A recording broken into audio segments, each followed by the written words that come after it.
Eu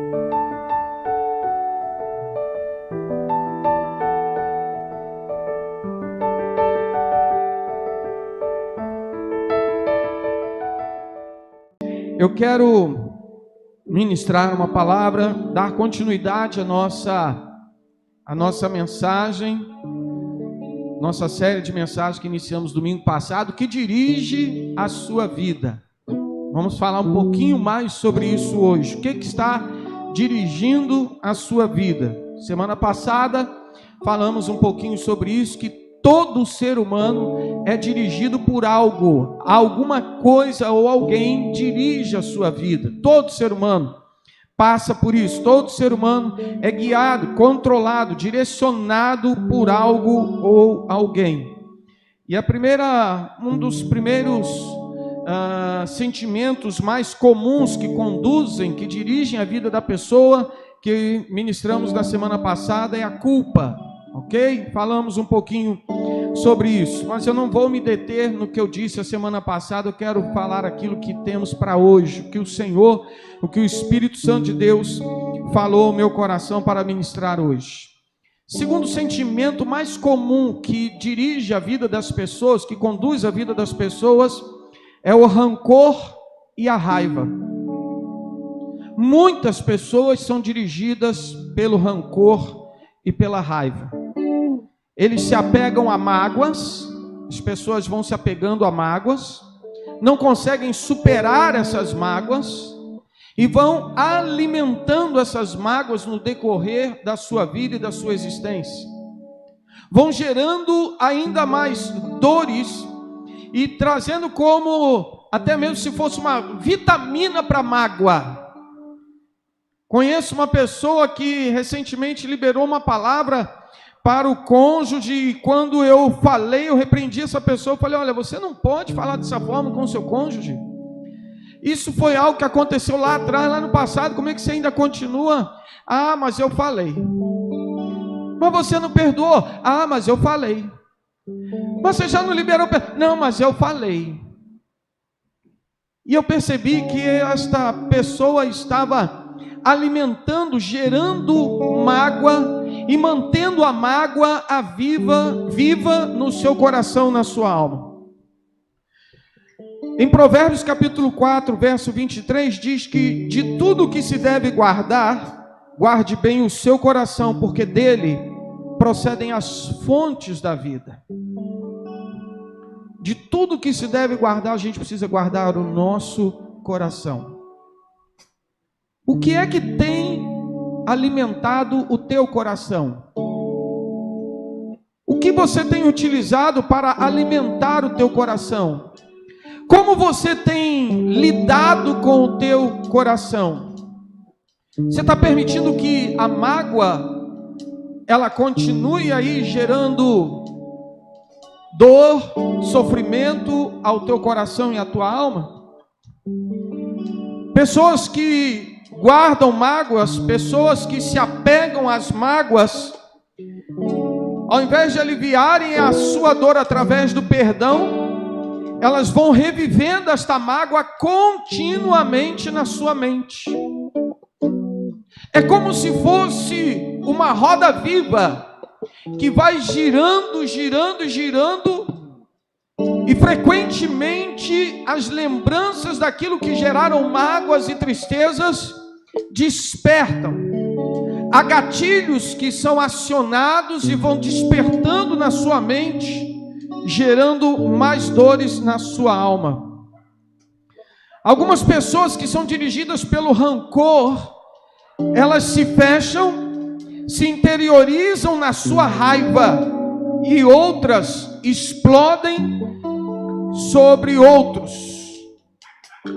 Ou seja, tem gente que quando vai alimentando essa mágoa e ela sente o rancor e começa a manifestar o rancor no seu coração e na sua alma, ela se fecha, ela se interioriza na sua raiva, ela se tranca dentro da sua raiva, e isso vai minando as suas forças, minando a sua energia, vai minando a sua vida, e outros explodem na vida de outras pessoas. A raiva acaba sendo exteriorizada, acaba sendo colocada para fora de forma agressiva, dura, pesada, ofensiva, onde muitas vezes nós não conseguimos, por não termos o controle, resgatar sentimentos e vidas que perdemos por conta da explosão através da raiva. Tanto o interiorizar quanto o exteriorizar sem qualquer tipo de limite são reações perniciosas, ruins, que não trazem nenhum tipo de benefício para a gente. Quando você guarda, não te traz benefício, mas quando você põe para fora, sem qualquer tipo de equilíbrio, também não vai te trazer nenhum tipo de benefício. A primeira reação te afasta das pessoas. A segunda reação afasta as pessoas de você. O problema é que muitas vezes a gente acaba se escondendo por trás da verdade para dizer que estamos cumprindo a palavra de Deus. Não, eu digo a verdade, dou a quem doer. Comigo é assim, eu falo na bucha, eu falo na lata, eu falo na frente. Porque eu não sou falso, eu não sou desses, eu não sou dessas. Só que às vezes a gente se esquece de que a Bíblia nos dá algumas orientações, e ela diz que quando a gente tem que falar a verdade com alguém, principalmente se você percebe que essa verdade ela vai causar algum tipo de impacto na vida do outro, ela precisa ser dita em amor. Ela não pode ser dita, ser colocada para fora com um sentimento de raiva dominando o seu coração. Por exemplo, quando um casal está em discussão, quando o casal está discutindo, ambos os cônjuges geralmente, ambos não querem sair perdendo a discussão. É assim ou não é? Não querem sair perdendo a discussão. E aí o que acontece? O marido fala algo para ofender a mulher em troca, em resposta, fala algo que ofende o marido. O marido se sente mais ofendido, ele não vai querer sair por baixo, então ele vai ofender ainda mais, ele vai causar mais dor, ele vai causar mais ressentimentos no coração da sua esposa, e vice-versa. A esposa também não quer sair por baixo, e aí ela começa a esbravejar, e começa a gritar, e começa a falar ainda mais alto com o marido, porque ela também não quer sair perdendo a briga. E aí as discussões vão aumentando o seu tom de voz. Se eu falasse com vocês aqui bem baixinho, certamente quem está lá atrás não vai me ouvir, quem está agora na internet também não vai me ouvir, porque eu estou falando baixinho. Quando é que eu grito? Quando alguém está longe. Para quem está nos assistindo, eu tenho alguns irmãos que estão lá no fundo do templo. Para alcançar a Bibi que está sentada lá atrás, se eu não estivesse com o microfone, eu teria que falar mais alto. Ei, Bibi, faz um sinal assim, Bibi. Isso, Bibi. Por que eu gritei? Porque eu estou distante da Bibi. Tem muita gente que grita um com o outro, estando próximos fisicamente, mas afastados já no coração. Tem muita gente que quando grita um com o outro, estando próximos fisicamente, lá dentro, eles já estão longe um do outro. Isso é forte demais, irmãos. Ah, pastor, mas então o que eu faço? Meu querido, minha querida, em Gálatas, Paulo diz que aquele que é guiado pelo Espírito Santo, ele produz o fruto do Espírito, e uma das partes que compõe o fruto do Espírito chama-se domínio próprio. Então este Espírito Santo de Deus, que habita em mim, habita em você, ele é poderoso para te dar a condição, a capacidade, o poder de você produzir o domínio próprio, e ao invés de você gritar, espernear, esbravejar, de forma equilibrada, de forma saudável, de forma amorosa, ter um diálogo, ter uma conversa, onde a glória de Deus se manifeste e em seu coração não haja lugar para mágoa ou para o rancor. Aleluia! Louvado seja Deus. O problema é que às vezes a gente quer que o Espírito Santo faça a obra no outro. A gente quer que Deus transforme a esposa, transforme o marido, transforme os filhos, transforme o colega de trabalho, transforme todo mundo que está à nossa volta. Ei, psiu, presta atenção. É preciso que você e eu nos coloquemos diante do Senhor e diga: Senhor, transforma a minha vida, transforma o meu ser, transforma o meu comportamento, muda a minha maneira de ser, muda a minha maneira de pensar, mude a minha forma de falar, de abordar determinados assuntos, de falar com as pessoas, de tratar a minha família, de tratar os meus irmãos em Cristo. Muda a minha maneira de ser. Aleluia! Nós temos livre acesso ao Senhor, queridos, e podemos orar e pedir ao Espírito Santo que gere essa transformação em nós. O rancor, irmãos, ele sempre machuca mais a você do que a própria pessoa que trouxe uma indignação ao teu coração. Sabia disso? O rancor, ele não vai machucar o outro, ele machuca mais a você mesmo. Minha mãe dizia uma frase, ela fala: quem bate sempre esquece. Quem bate sempre esquece. Quem apanha não. Não é assim? Os mais antigos aí talvez tenham já ouvido ou falado esse tipo de frase. Quem bate sempre esquece. Quem apanha não. Talvez se você aí que é da época ainda que os pais podiam dar uma varada, uma chinelada, se eu perguntar, tu tem cara de que aprontou bastante, moço. Não, acho que aquele ali aprontou mais. O Adenilton. Se você parar para se lembrar, se eu perguntasse assim, você se lembra quando você apanhou? Você vai contar nos dedos: ó, apanhei já por causa disso, já apanhei por causa daquilo, apanhei por causa daquilo outro, apanhei por causa daquilo outro. Mas se eu perguntar ao seu pai ou à sua mãe, certamente eles vão dizer: não, nem lembrava mais disso não. Mas a gente que apanhou, eu me lembro de algumas surras que eu tomei. Meu Deus, mas estou vivo e graças a Deus, né? Louvado seja o Senhor, porque eu pude apanhar e está vivo, graças a Deus. Então presta atenção, irmãos. Muitas vezes a gente fica alimentando o rancor e gerando o rancor na nossa alma, nos esquecendo dos males que ele está gerando em nossa vida. Esquecendo-nos daqueles males que o nosso coração está sentindo e recebendo por conta do rancor.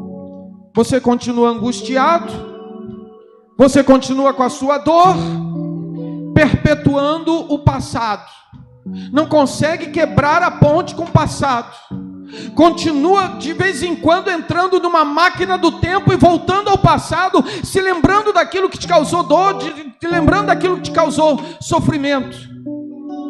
Esta semana minha esposa ligou para minha sogra para falar com ela sobre um coqueiro que ela ganhou, e o coqueiro estava morrendo. Coqueiro no vaso, planta. E ela ligou para minha sogra: mãe, meu coqueiro está morrendo. E ela toda chorosa por causa do coqueiro estava morrendo. E aí minha sogra falou com ela, falou: minha filha, pode ser uma situação. E ela disse: o quê? O coqueiro pode estar criando muita raiz dentro do vaso, o vaso é pequeno, e aí a raiz está crescendo dentro do vaso e está matando o coqueiro. Aí aquilo me despertou algo. Quando a gente vai alimentando raiz de amargura no coração, ela é capaz de matar a vida do Senhor em nós.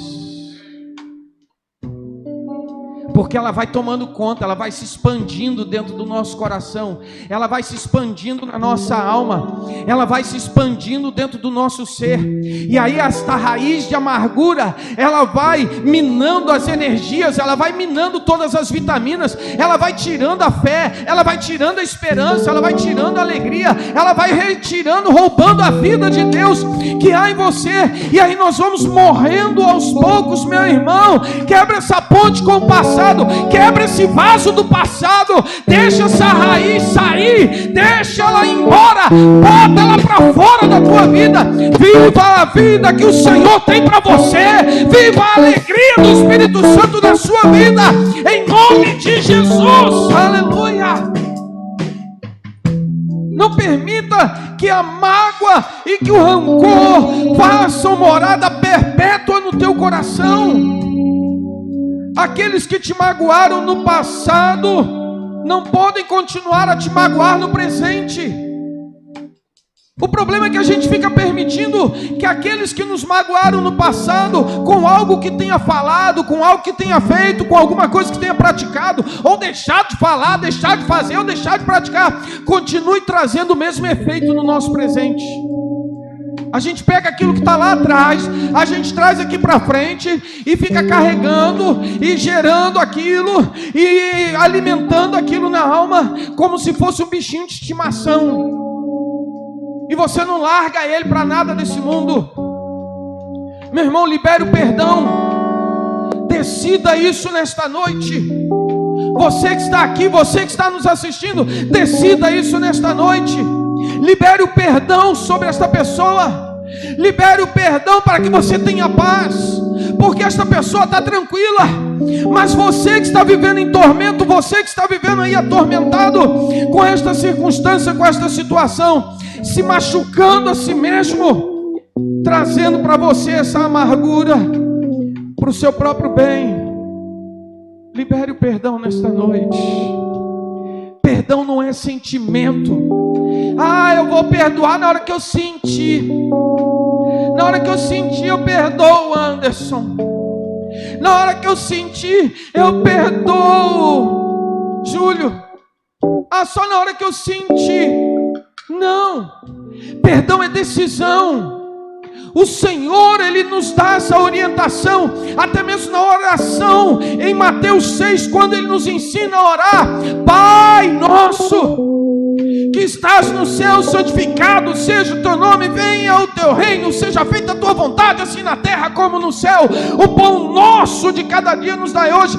Perdoa as nossas dívidas, assim como nós perdoamos aos nossos devedores. Sabe o que isso significa? Que você está dizendo para Deus: Deus, me perdoe da mesma forma como eu libero perdão para as pessoas. Ou seja, você está dizendo para Deus: Deus, se eu não perdoar a Juliana, então o Senhor não me perdoa. Se eu não perdoar o Anderson, então o Senhor não me perdoa. Então, meu irmão, começa a mudar a tua oração, ou então começa a mudar a tua atitude. Eu perdoo um, eu perdoo o outro, eu perdoo o outro, e libera o perdão, e libera perdão, para que o perdão de Deus alcance a tua vida, a graça do Senhor se manifeste, e você possa viver o sobrenatural de Deus. Aleluia. Se liberte disso, irmãos.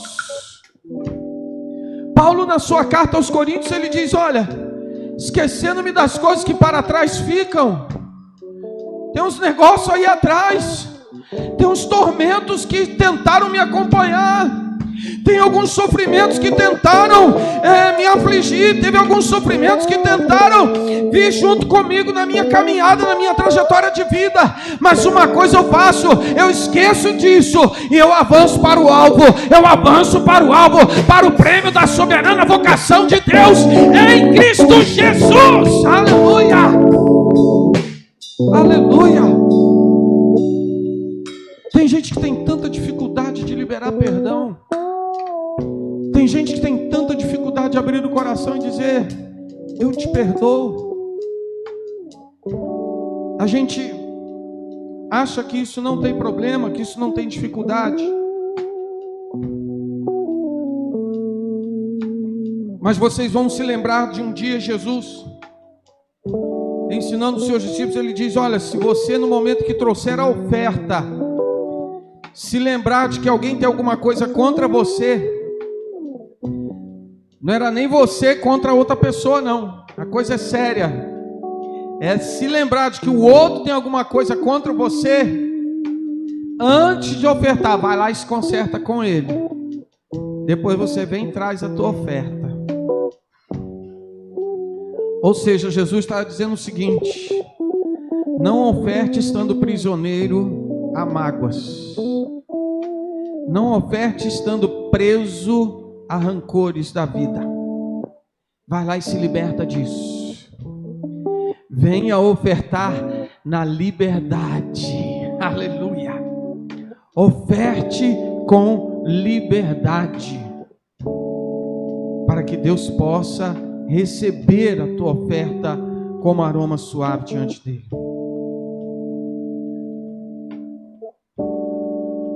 Não deixe que a mágoa e que o rancor dirija a tua vida. Não permita que a mágoa e o rancor conduza o teu viver. Um terceiro sentimento que também dirige a vida de muitos é o medo. Tem muita gente sendo dirigida pelo medo.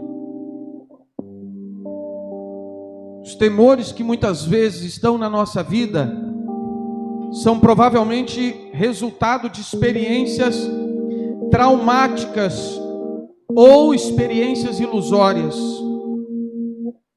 Crescimento num lar extremamente severo, num lar disfuncional, uma família disfuncional, que possa ter gerado muitas dores, onde não havia manifestações de amor. Independente do que tenha causado a situação que gera tanto medo no teu viver, pessoas que são dirigidas pelo medo, pessoas que são conduzidas pelo medo, com frequência elas perdem grandes oportunidades, porque tem medo de correr risco. Você tem medo de tudo. Você tem medo de tentar um emprego novo, você tem medo de perder o teu emprego, porque tem medo de ficar desempregado, porque acha que não vai conseguir um novo emprego. Tem medo de não casar, porque a idade está avançando, aí tem medo de que não vai casar, acha que vai ficar para titia. Os homens não têm tanta preocupação assim. Ou tem, né? Mais ou menos, as mulheres são mais. Quando vai chegando uma determinada faixa etária que não casa, fica preocupada, vou ficar para titia. Aí tem medo de que não vai conseguir casar. Hoje minha esposa estava... Foi hoje ou foi ontem? Acho que ontem a gente estava fazendo uma live. Não, ontem foi sábado, sexta-feira. Estávamos fazendo uma live e ela disse... Ela compartilhou com as pessoas que ela tinha medo de se casar por aquilo que ela viu como reflexo de casamento dentro da casa dela, da mãe, do sofrimento que a mãe passou no início do casamento e etc. Então ela tinha medo de se casar.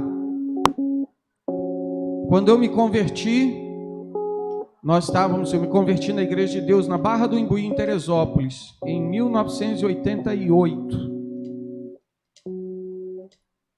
Faz tempo, né? Misericórdia. E nós éramos namorados, estávamos namorando. E eu comecei a ir em busca do casamento. Não, vamos casar.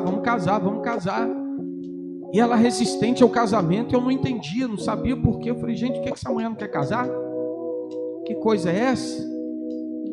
E onde a gente ia, tocava no assunto, alguém falava, um irmão vinha e dizia, pastor, olha, pastor, vocês vão se casar, vocês vão ser bênção aí, Deus tem algo, Deus tem um projeto de vida na vida de vocês, é no ministério. E aquilo eu amava a minha esposa, na época namorada, eu amava ela, vamos casar, e ela com medo, ela não queria, até um dia que ela falou, olha, Eu tenho medo de casar, por conta da experiência ruim que eu tive. E sexta-feira ela compartilhou isso na live e ela disse: irmãos, eu dou glória a Deus, porque eu tenho um casamento estável, eu tenho um casamento abençoado, eu tenho um casamento perfeito nas nossas imperfeições.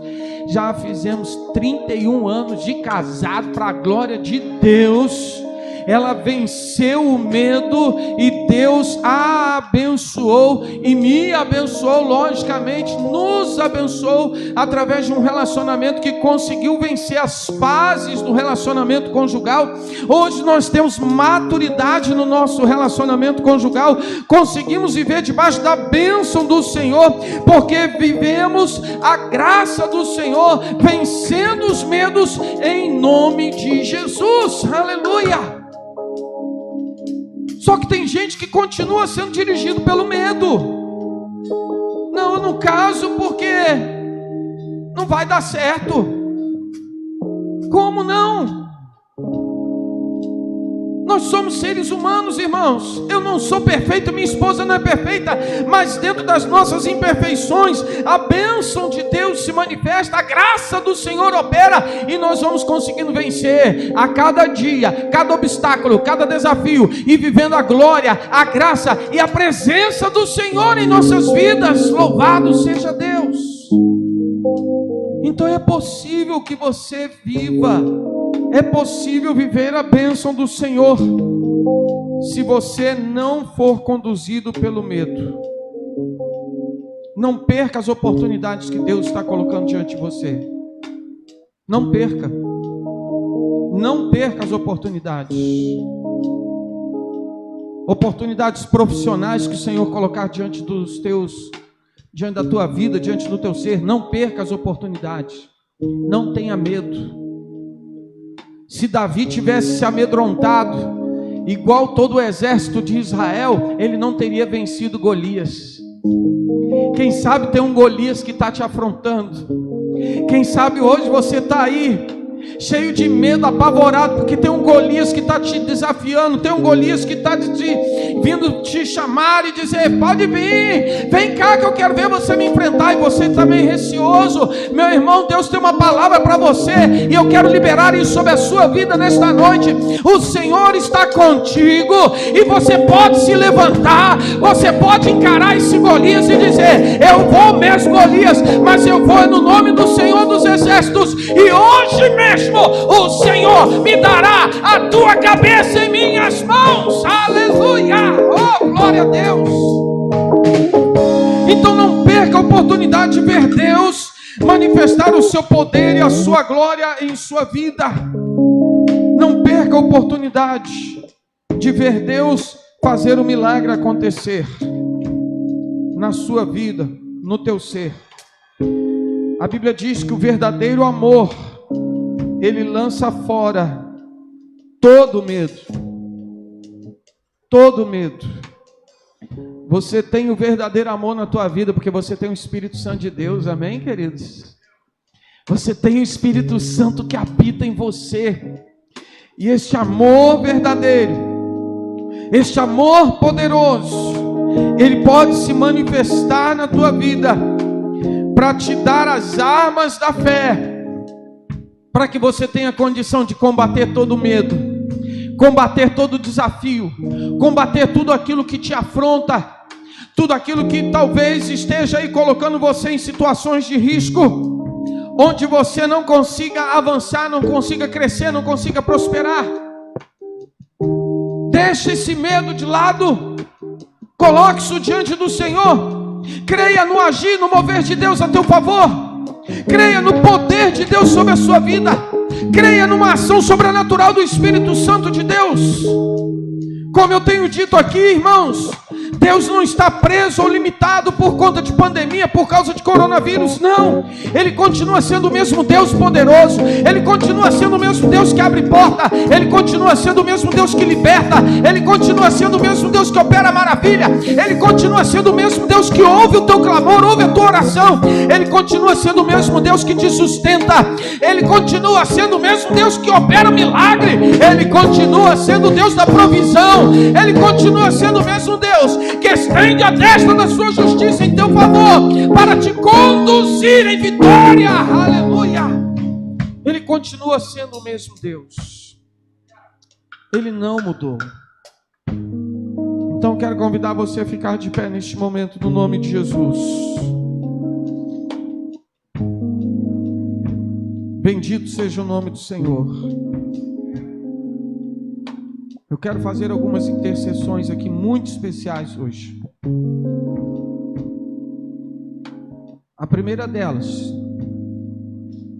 se você também que está nos acompanhando,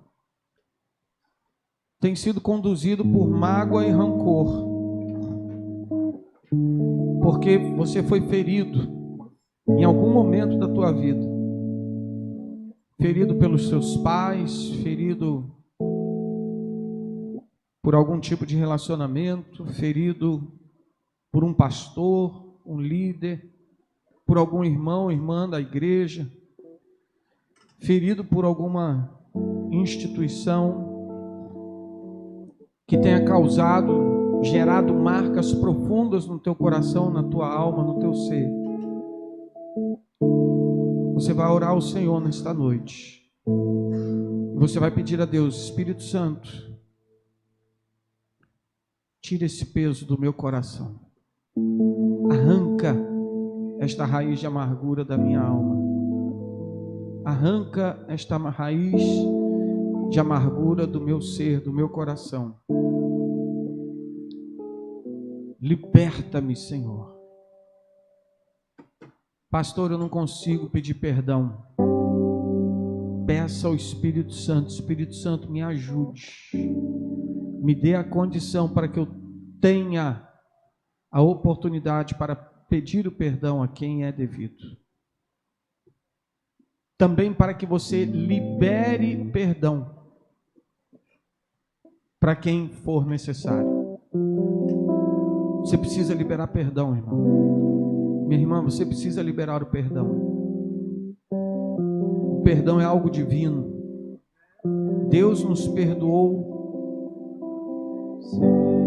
Nós não somos merecedores de absolutamente nada, mas o Senhor liberou o perdão dele sobre nossas vidas. E você e eu fomos alcançados pela graça do Pai.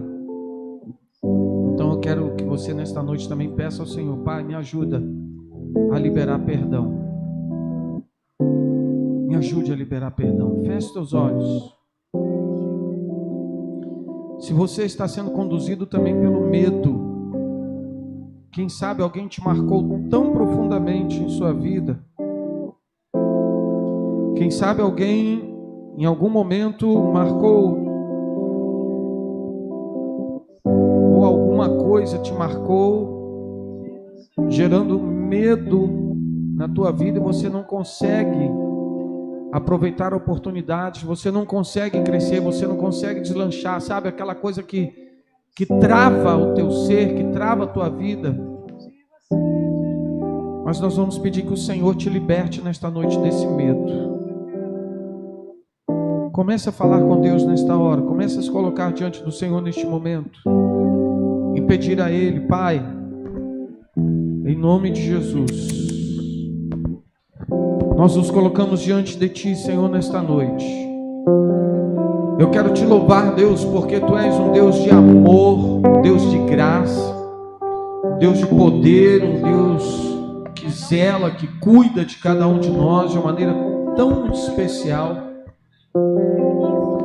Tu és um Deus que está conosco todos os dias, nos dias bons e dias maus.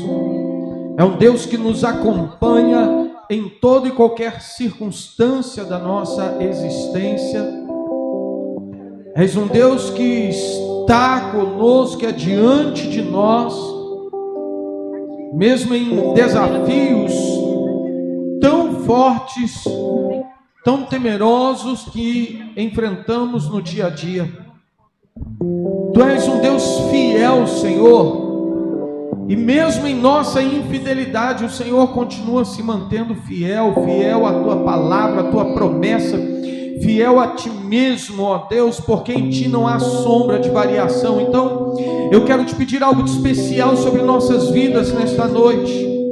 Eu quero pedir que o teu Espírito Santo comece a visitar a tua igreja, comece a visitar os corações daqueles que estão aqui fisicamente ou virtualmente, Senhor. Visita o coração dos nossos irmãos, das nossas irmãs, de forma poderosa, Deus, para trazer e gerar alívio ao nosso coração. Esta raiz de amargura que tem ganhado força em nosso coração e nossa alma, alimentando-se da nossa alegria, alimentando-se da nossa vida, alimentando-se, Senhor, da nossa esperança, alimentando-se da nossa fé, gerando, ó Pai, tanta dor, tantos sentimentos ruins que vão conduzindo o nosso ser a cada dia, nos tornando pessoas mais cabisbaixas. Ah, Senhor, em nome de Jesus, eu peço que o teu Espírito Santo comece a gerar uma limpeza em nosso coração, a gerar uma limpeza em nossa alma, para trazer, ó Deus, a existência em nosso ser, a alegria do Senhor, porque ela é a nossa força, trazendo a existência em nossa mente, aquilo